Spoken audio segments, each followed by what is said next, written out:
So, hi guys! May isang nag-comment kung ano daw ang lip tint natin. Anyways, this is Wow Life Kiss for only 30 pesos. And this is high pigmented and long lasting. If you want it, get it. Anyways, hi Wow Life, another video, another share guys, another POV. So ngayon guys, magbibigay tayo ng point of view dito sa isang post ni Vianze kung saan ay napag-comment din ang isa sa mga beneficiary ni Kalingap Ido. She tried her best to comfort Vianze and na-touch naman ako doon. Anyways, bago ang lahat, don't forget to support and subscribe Kuya Val Santos Matubang at Aid na Vlog, Kalingap Rab at sa lahat ng Team Kalingap. Maraming salamat guys sa support at pagmamahal nyo sa aming mga Kalingap reactors. Ngayon, well, we knew na talagang late nung mga nakarang araw lang sunod-sunod yung mga pagsubok na kinakaharap ng EDSI, 'di ba? Syempre, as partner ni Kalingap Ido, hindi maiwasan ni Vianze na masaktan. It's given, 'di ba? And lately, nung mga nakarang araw din sunod-sunod din ang mga shared post ni Vianze kung saan ay malalim ang ibig sabihin, 'di ba? And I understood. So, ngayon guys, isa sa mga post na ibibigyan natin ng point of view. Anyways, happy birthday kay Kalingap Ido. Ayun, I hope na everything will be okay and stay solid. So, this is it guys. Anyways, bago natin tuluyang papakialaman ng isang post ni Vianze kung saan ay maraming nag-comment din doon and nagbigay ng positive advices for Vianze, I can't skip this picture na nakita ko. Ang ganda. Ang ganda guys. Ang tangos ng ilong. Well, Kalingap Ido, look at her. Hay nako, alam ko na mabigat ang nararamdaman ngayon ni Vianze, but if you can see her through vlogs kay Kuya Val or sa nakikita natin lately sa mga vlogs nila, she managed to smile. Ang lakas ng loob ni Vianze, no? Next picture, same thing. Malungkot or parang nag-emote siya, ganun, or tahimik lang sa gilid. And then, ayun, ang ganda. Sobrang ganda. Ang simple-simple ng makeup, pero ang cute, ang ganda. Gandang-ganda ako talaga kay Vianze. And nasisiksihan talaga ako sa kanya. For me, kahit anong isuot niya is very flattering. Next thing here is, syempre, ito na yun. Ito yung post ni Vianze. O yan. Sabi nga niya, sasagarin kanila para makagawa ka ng mali. Tapos palalabasin kanilang masama. Totoo naman yan. This is reality sa Sukmid, Bibi Vianze. Na talagang may mga tao dito na sumusuporta. Sometimes it's overwhelming. Grabe yung suporta, pagmamahal, 'di ba? Pero sometimes hindi mo rin maiiwasan na may mga issue maker, 'di ba? Sasagarin ka talaga nila niyan. Minsan nga magpapalagana pa ng fake news 'yan. Para kumbaga pagsubok na rin bilang dito ka sa Sukmid, talagang may pagsikat ka, maraming bashers, talagang iinisin ka, talagang sasagarin ka, tapos pagpapatulan mo, nako, sa huli ikaw yung mali. Ay, nako. Kaya kapag andito ka sa Sukmid, kailangan mo ng malakas ang loob, kailangan mo ng tapang, kailangan mo ng pusong bato. Kasi kung araw-araw mong ipapairalin yung pusong mamon mo, nako, hindi. Mai-stress ka dito sa Sukmid. Kasi yes, ang Sukmid, masaya, pero ganun din naman ang normal na buhay. Mapasa Sukmid ka or sa off-cam, di ba? On-cam or off-cam, may mga times talaga na sinusubo ka ng panahon. May mga happy times and bad times. And that's reality sa buhay. And sa mga bad times, kailangan mo lang talagang tatagan ang loob mo. Kasi sabi nga ni Jackie sa Showtime, ay hindi man mag-a-adjust ang mundo sa kung anong nararamdaman mo. Kailangan mong gawin kung anong dapat mong gawin. 'Di ba? Kailangan mong magiging matatag. Kasi naman talagang kapag ipapakita mo na mahina ka, yung mga bashers is lalo kanilang tutuluyan. Yan yung yan yung sad reality kapag nasa sokmed ka. Yung lalo na yung mga bashers, walang mercy yan, walang kaamor-amor yan. Minsan nga instead of palakpakan ka, instead of maging masaya sila because unti-unti mong naiahon yung pamilya mo sa kahirapan or unti-unti mong nakamit yung mga pangarap mo sa buhay, 'di ba? Unti-unti mong nabibigyan ng magandang buhay ang pamilya mo. Pero yung iba hindi sila believe dyan. Yung iba talagang maghahanap sila ng nega para isampal sa'yo. And then, kailangan mo lang talagang magiging matatag. Kahit na minsan gusto mo nang umiyak, pero still ipakita mo pa rin na malakas ka. Ngayon, kapag mag-isa ka na lang sa kwarto, pag uwi mo sa bahay, doon mo mararamdaman yung totoong nararamdaman mo. You can cry, diba? Bilang isang tao, normal na tao, talagang mapalalaki or babae, talagang iiyak ka. Kasi kung punong-puno ka na, diba? Ganun lang yon. And kay Beyonce, alam kong kaya niya ang mga pagsubok na ito. Matatag to, matatag. Naniniwala ako na super tatag na tao na to. And syempre, dahil sa pangarap, and para sa pamilya, para sa future, laban sa mga bashers, labanan ang mga mapanirang mga tao, 'di ba? Kasi kung ganun talaga, sasagarin kanila hanggat sa mainis ka, tapos sa huli ikaw naman yung mali, 'di ba? Ganun yun ganun. yun yung realidad dito sa sokmed. Kaya inhale, exhale at tingnan mo yung mga positive na nangyayari sa buhay mo.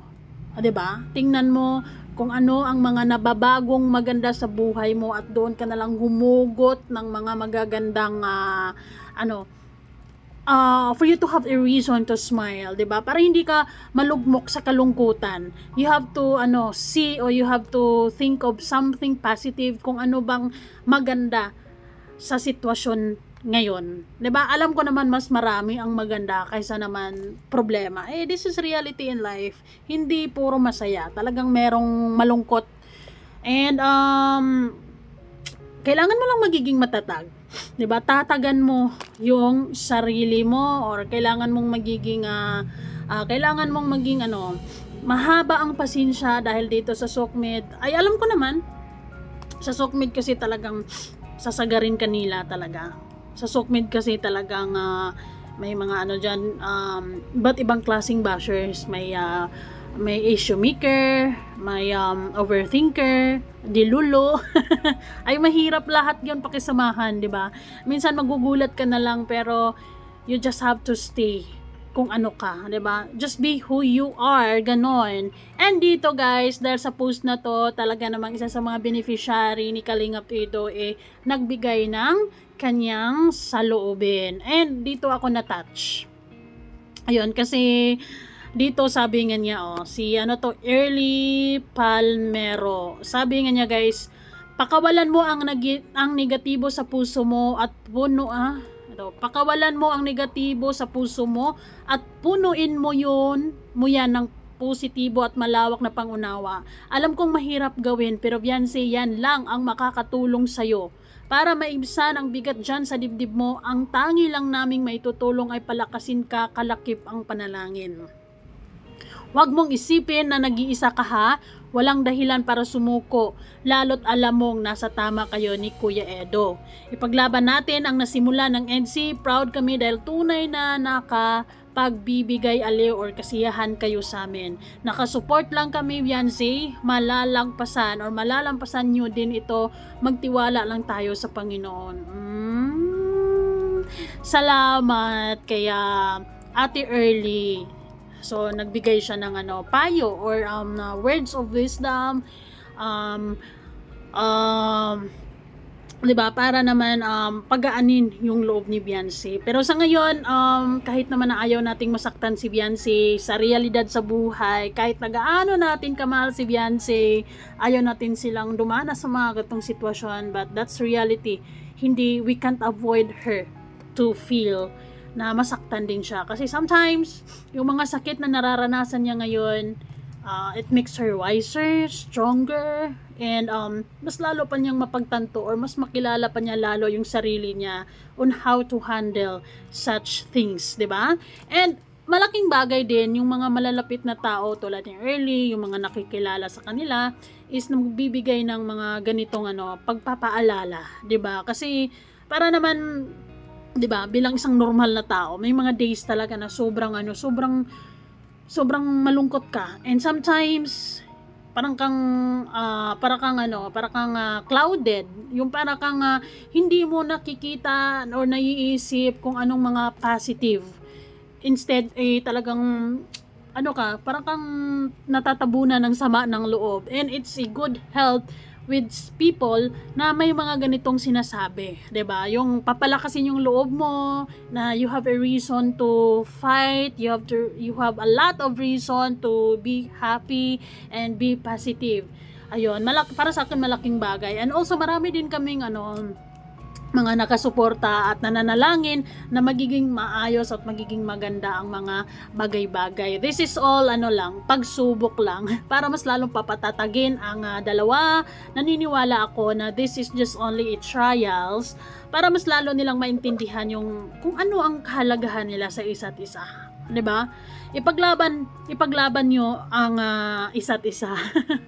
Kasi kami syempre kahit naman na anong sabihin namin na agency ay paglaban nyo or nasa sa kanila pa din yung decision at the end of the day, diba? And I hope na maging maganda ang mga bagay-bagay, diba? I mean, masaya ako kasi makakasama si Viancy sa Hong Kong, and I hope sa pagkakataong ito mas lalong mapalapit sila sa isa't isa at mas lalo nilang maintindihan ang mga bagay-bagay ngayon mapag-uusapan nilang mga bagay-bagay ng masinsinan, 'di ba? So masaya ako doon na nagawa ng paraan nila Kuya Val, Ate Edna, Kalingap Edo na mapasama siya sa Hong Kong. So it's exciting, 'di ba, na abangan natin kung anong mga adventures nila doon sa Hong Kong. So it's a good sign. It's a good sign na magiging okay ang EDC. Okay naman talaga sila sa totoo lang. Yun nga lang, hindi man na maiwasan na dahil sa mga nakikita na babasa natin ay maaapektuhan din si Viancy, 'di ba? Lalo na si Viancy. And si Kalingap Edo sobrang talaga, bumigay talaga siya sa mga bashing niya sa ngayon. Kumbaga, syempre para kay Viancy, nasasaktan nga tayo, 'di ba? Nasasaktan nga tayo na hindi natin sila nakakasama for real. Like hindi natin sila lalo na kay Viancy na talagang naniniwala ako na malalim na yung samahan nila sa isa't isa. So kung anong mararamdaman ng isa, connected sa isa. Kung anong mararamdaman ni Kalingap Edo, mararamdaman ni Viancy. Kung anong mararamdaman ni Viancy, mararamdaman ni Kalingap Edo, 'di ba? So I hope na this is all pagsubok. This is just trial sa samahan nila. Gano'n naman talaga. Lahat naman dumadaan sa pagsubok. Pero ang kailangan lang nilang gawin is magiging matatag. At kahit anong mangyari, piliin nila ang isa't isa. Huwag nilang hayaan na ang mga bashers ang may huling halakhak. Dapat tayo ang may huling halakhak. EDC ang may huling halakhak. Walang iba. So, Viancy, smile and be positive. Normal lang na minsan may mga malulungkot days tayo. 'Di ba? Minsan kinakabahan, nasasaktan tayo, sinusubok tayo ng pagkakataon because somehow mga problema na 'yon, hindi naman puro negative yung dulot nun sa atin. Sometimes it's just way of para mas magiging matatag ka lalo. And para mas malaman mo yung sarili mo, mas maintindihan mo, pag may mga ganito lang problema, pag nasasaktan pala ako ng ganito, you know how to handle na, 'di ba? You know how to alam na kung paano dalhin, 'di ba? Kung paano So, ako naintindihan ko si Viancy kung minsan may mga araw na medyo mapapahugot talaga siya, medyo malalim talaga yung mga hugot niya lately. Of course, naintindihan natin 'yan. And maraming salamat sa mga EDC fans na walang ibang ginawa kundi intindihin at hayaan na maramdaman ni Viancy yung kung anong nararamdaman niya because it's normal. 'Diba? Ayaw man natin na maramdaman niya yon, pero it's part of life. And yun yung mas magiging yun yung paraan din para mas magiging wiser, para mas magiging matatag sa hamon ng buhay sa mga susunod na panahon. 'Di ba? God is always there, and we're praying na everything will be okay, and ipaglalaban nyo ang nasimulan nyo. Kasi kami, andito lang kami sumusuporta at nagmamahal, 'di ba? Nasa sa inyo pa din ang huling desisyon. Pero para sa akin, hanggat may EDC na papanood natin sa kay Kalinga Prab, walang dapat ikapangamba, 'di ba? Huwag kayong mag-alala. Buo ang EDC, ipaglalaban ni Kalinga Pedro yan. Maaring, syempre hindi perfecto yung tao, so sila lang mismo dyan ang mag-usap-usapan. Sana mapag-usapan nila ng maayos at nagiging maayos. Ay nako, so basta kami nakasupport lang kami, Beyonce, kay Papa Eds, 'di ba? No judgment, 'di ba? Napapaisip, oo, pero for me, hinahayaan ko sila na harapin nila ang mga bagay-bagay na ito. Itong issues na to, itong problema na ito, it makes them even stronger, and mas magiging aware pa sila lalo, 'di ba? So, lesson learned. Lesson learned. Anyways, maraming salamat guys. Comment down below kung anong words of nyo dyan, positivity, words of wisdom, mga advices, ganun, for Beyonce. Although nakikita natin si Beyonce, every vlog, she's smiling. Pero deep inside, we knew how it feels. And it takes time din para mas magiging maluwag, mas magiging okay, mas maganda. 'Di ba? So, gano'n naman ang buhay. Normal lang din naman na yan. Hindi tayo dapat matakot. Kasi kahit na dumadaan sila ng problema, pagsubok, mga issues, matatag sila. Matatag sila. Ayun, happy birthday, Kalinga Pedro.